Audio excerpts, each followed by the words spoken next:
Hanggang kailan mo gustong magtrabaho sa akin? Napakasarap pakinggan kung mamumutawi mismo sa mga labi ng iyong pinaglilingkuran. Walang sino man ang nagnanais na ikaw ay hindi pagtiwalaan. At bilang tugon, katapatang walang maliw ang pinagmumulan ng isang magandang relasyon. Ngunit hanggang saan nga ba ang kaya mong ibigay sa ngalan ng katapatan? Makakaya mo bang magpaubaya na lang sa mga gawang mali alang-alang sa silaw ng salapi? Halika't magbalik tanaw tayo sa kwento ng taong minsan ang nagpasakop sa kasamaan at nagparaya na lang sa di makataong gawain, dala na rin ng sobrang takot sa dibdib. Ngunit walang sino man ang makaliligtas sa pag-uusig ng kanyang sariling budhi. Ang multong papatay sa iyo kapag hindi mo isinigaw ang katotohanan.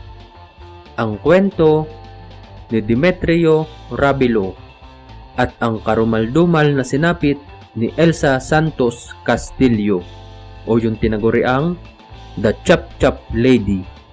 Pero kung bago ka pa lang sa ating channel, pakipindot na din po ng like, subscribe at bell notification button para palagi kang updated pag may mga bago tayong kwentong kagaya nito.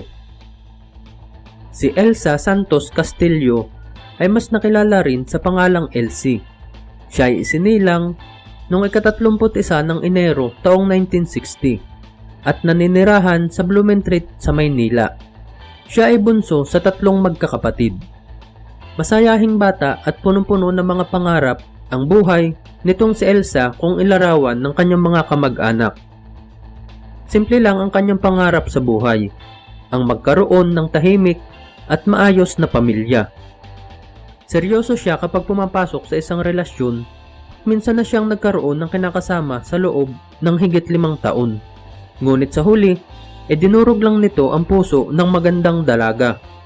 Hanggang sa makilala niya si Fred Castillo na kanyang naging asawa. Magkaiba ang version ayon sa 2 pelikulang inilabas na hango sa kanyang kasaysayan. Ang isa ay isa raw lakwatserang babae itong si Elsa at mahilig gumimik kasama ang mga kaibigan. Samantalang sa isa naman, ay ang asawa nitong si Fred ang sobrang busy sa trabaho at siya ding lulong sa barkada. Ngunit ganun pa man, isa lang ang ibig ipahiwatig ng kwento. Nawalan sila ng sapat na oras sa isa't isa na siyang pinagmulan ng mga problema at di pagkakaunawaan. Nakalauna naman ay humantong sa hiwalayan dahil hindi rin naman sila nagkaroon ng anak na magtatali sa kanilang relasyon. Nang magkanya-kanya na sila ng buhay, nagtrabaho si Elsa sa Apex Motors Corporation bilang assistant personnel